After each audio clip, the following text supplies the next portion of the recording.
नमस्कार बच्चों। आइए आज हम लोग यूपी बोर्ड कक्षा 11 महाकवि भूषण शिवा शौर्य की कविता के अर्थ को हम लोग पढ़ते हैं। बच्चों, महाकवि भूषण मध्य काल में वीर रस के सर्वश्रेष्ठ कवि। ये आप उनकी विशेषता को समझ लें कि मध्य काल में वेदिकाल, उसमें राजा भी भोग विलास में डूबे हुए थे और जो कवि लोग हैं वो लोग भी विलासितापूर्ण रचनाएं, लक्षण ग्रंथ, ऐसी रचनाएं करते थे। अपने काल के अनुसार लक्षण ग्रंथ की रचना तो महाकवि भूषण ने भी की, लेकिन ये उस विलासिता के, उस परतंत्रता के रूप में इन्होंने दो वीरों, वीर शिवाजी और वीर छत्रसाल के जीवन को लेकर के वीर रस की ओजपूर्ण कविताएं की, जिसमें स्वतंत्रता का संदेश इन्होंने दिया है, भारतीय जनमानस को जगाने का प्रयत्न किया है। इससे इन्हें राष्ट्र कवि कहा जाता है। आइए हम लोग शिवा शौर्य को पढ़ते हैं।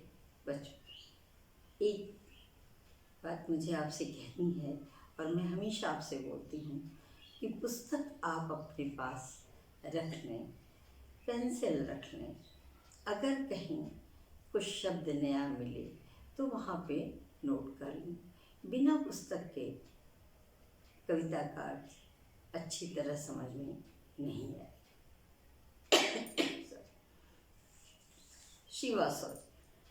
साज चतुरंग सैन अंग में उमंग धार, सरजा शिवाजी जंग जीतन चलत हैं। भूषण भनत नाद विहद नगारन के, नदी नद मद गैबरन के रलत हैं।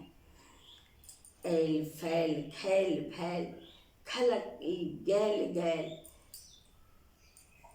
गजन की ठैल पैल सैल उसलत हैं। तारा सुतरन धूरी धारा में लगत जिमी, थारा पर पारा पारावारियों हलत हैं।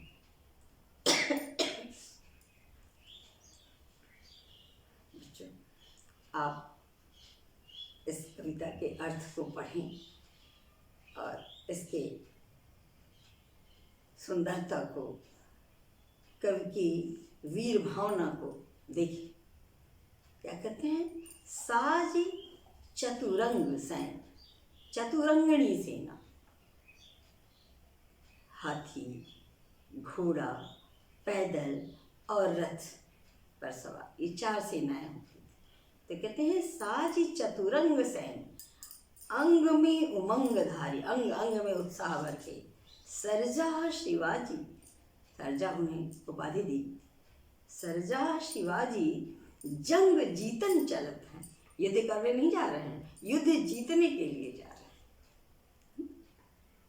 चतुरंगणी सेना सजा करके, अंग अंग में उत्साह भर करके वीर शिवाजी, सरजा शिवाजी युद्ध जीतने के लिए युद्ध भूमि में प्रस्थान कर रहे हैं।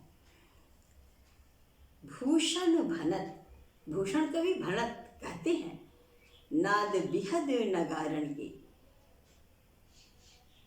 युद्ध भूमि में जब शिवाजी चल रहे हैं, उनकी सेना के आगे नगाड़े, युद्ध के नगाड़े बज रहे हैं और बेहद नगाड़े, नगाड़ों की वो आवाज़ सुन करके नदी नद मद गैबरन के रलत हैं। गैबरन का अर्थ होता है हाथियों का समूह। हाथियों के मस्तक से हाथी मतवाले हो जाते हैं नगाड़े की धुन सुन करके, तो उनके कुंभी पाक से, उनके मस्तक से एक द्रव बहता है, जिसे मद कहते हैं।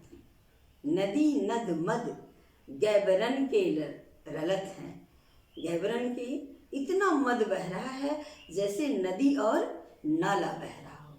युद्ध भूमि में मतवाले हाथियों के मस्तक से इस तरह मद बह रहा है, द्रव पदार्थ बह रहा है, ऐसा लगता है नदी नद, नदी और नद का अर्थ नाला, नदी और नाला मद का बह रहा हो।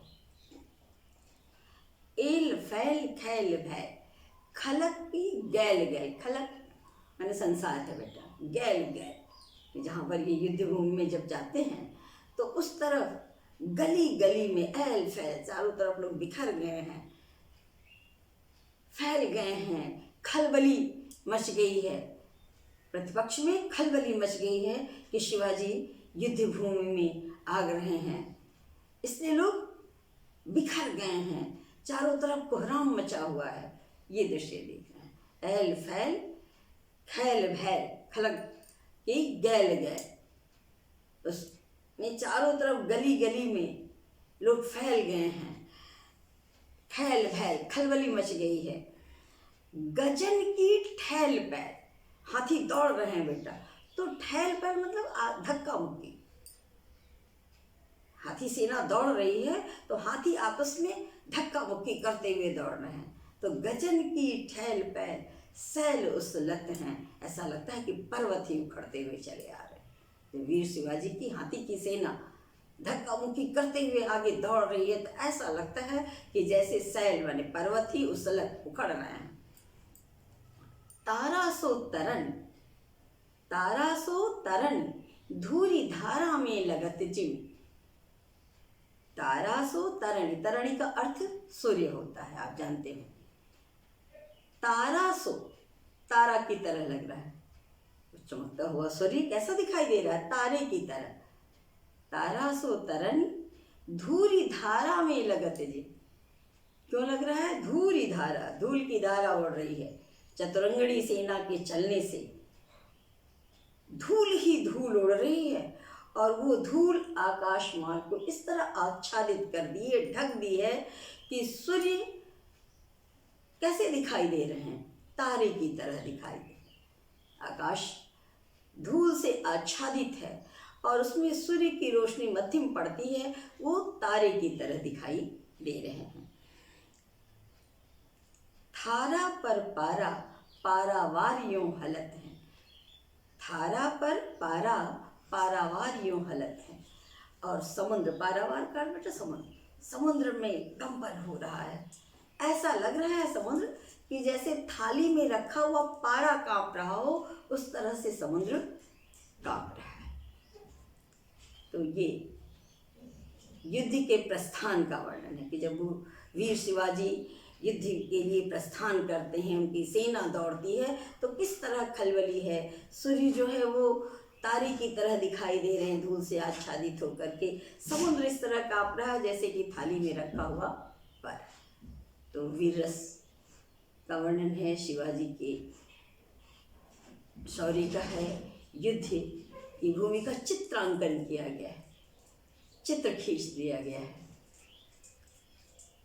कवित्व है, छंद में मनहरण कवित्व, केवल कविता और उपमा, अनुप्रास, उत्प्रेक्षा अलंकार हैं।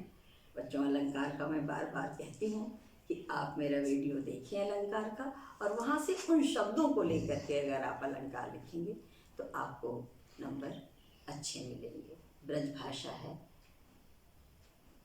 कवित्व में है, छंद में कवित्व लिख दीजिए। इस तरह आप इसके काव्य सौंदर्य को पूरा करें। मुझे सुनने के लिए बच्चों धन्यवाद। अगर अच्छा लगता है तो आप इसे लाइक करें, शेयर करें, या कहीं कठिनाई हो तो मुझे अवश्य